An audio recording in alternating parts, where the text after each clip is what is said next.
It is a fact. Mr. Parent is the best band director ever.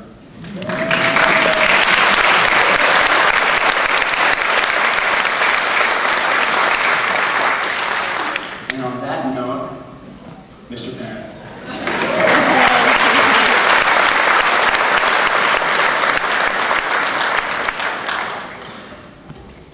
I certainly feel honored. I would feel much more comfortable having a baton in my hand and I was doing this and people were playing. But that's not what's going to happen tonight.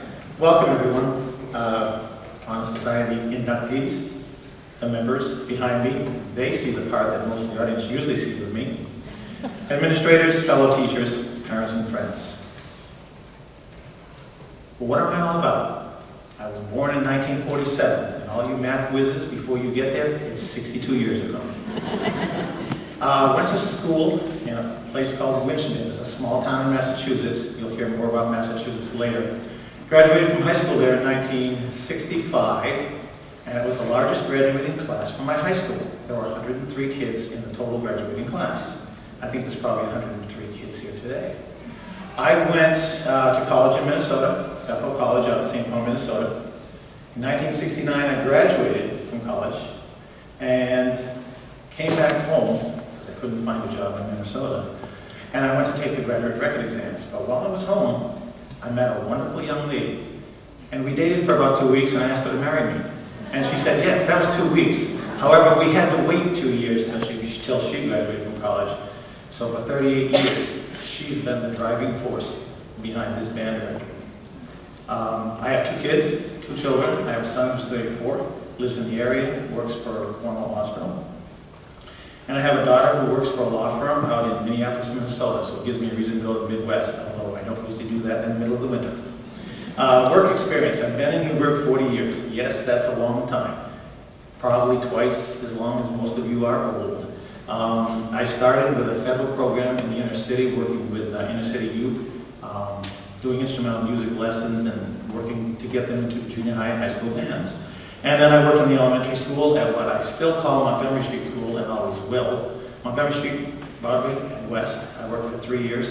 14 years at North High. I probably would have stayed there except for, again, that lovely young lady I married who said, I think it's time for you to change. The principal at that time, Mr. Shapiro, called and said, we have an opening and we would like you to come up. And I said, nah, I'm happy where I am, I'll stay right there. And so I went home and told my wife that. She said, are you nuts? You're ready to move on. So the second time he called, I said, okay, we'll talk about it. So in 1990, I came here and have been here ever since.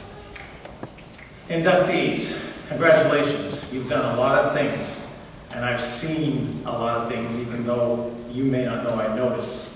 I noticed you being in different clubs and activities, sports. The music kids I know. And I noticed the ones who are in other things also. I've seen you on this stage in musicals. I've seen you at dances. I've seen you in plays. I've seen you on a football field. I've seen you all over, and that's nice. That's really good. And you probably have been these shining stars since kindergarten. You were probably at the top of your class. You were the ones who always raised your hands first, and you did everything you were supposed to do. And so here you are, juniors, and now you're going to be facing, what am I going to do for college? What am I going to do for the rest of my life? Okay? I got an email the other day that I think you need to hear when I find it.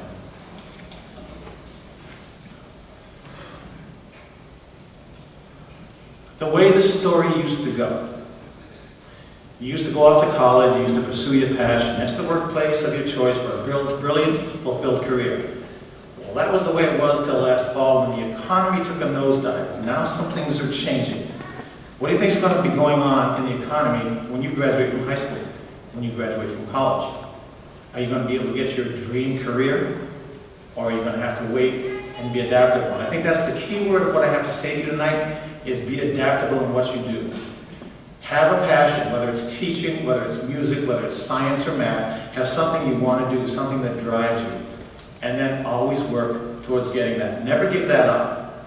A job can always be a job, but if you have passion for something, that will drive you. I have never been to work one day in my life because I love what I do, and it's not like coming to work. And so it's my passion, music and directing and working with kids. is my passion. And don't give up your passion just to get by. You may have to wait a while, especially in this economy, but don't give it up. A couple things. Remember, you probably heard this a lot, and I'm not exactly sure who said it. I tried to look it up today, I couldn't find it.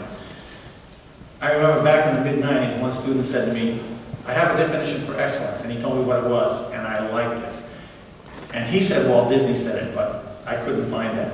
It was that excellence is the pursuit of perfection. You aren't going to be perfect. Nobody is. Not even me. Not even Mr. Cobley. None of us are going to be perfect. But if you chase perfection, you will achieve excellence. You will be an excellent doctor, an excellent teacher, an excellent mother, an excellent father. You will get that excellence. It's all about the journey, not where you are at the end. So you have to be excellent in all you do. Work, play, school, and life. And never give up your dream. 3 stories. Number 1. My son Seth was born with a severe physical handicap, which sometimes manifested itself as a learning disability. Age 5, we took him to all the therapists. We did everything that was right. Age 5, we were at Helen Hayes Hospital. They said, you need to put him in a wheelchair. He's never going to walk. Quite a blow for parents to hear that. However, he's walking today. We refused to put him in the wheelchair. And he's walking today. And then it was, well, we don't think he'll graduate from high school. Graduate from high school with a Regents diploma. And then it was, well, he can't do college. Well, he went to college for a year. And then he said, I don't want to do this anymore. I want to be a security guard. I've always wanted to be a security guard. And that's what he's doing today. He's done it for the last 9 years. He's a security guard at Cornwall Hospital. That was his dream. That was his passion. And he went after it. And he got it. Second story. Only one person in this room is going to appreciate this, I think, and that's Ben Ferguson. Now he knows what I'm going to say. I waited 88 years, and that's older than me, to watch those Red Sox win the World Series in 2004. That was my other passion growing up in Massachusetts, was being at Fenway Park 4, 5, 6 times a year.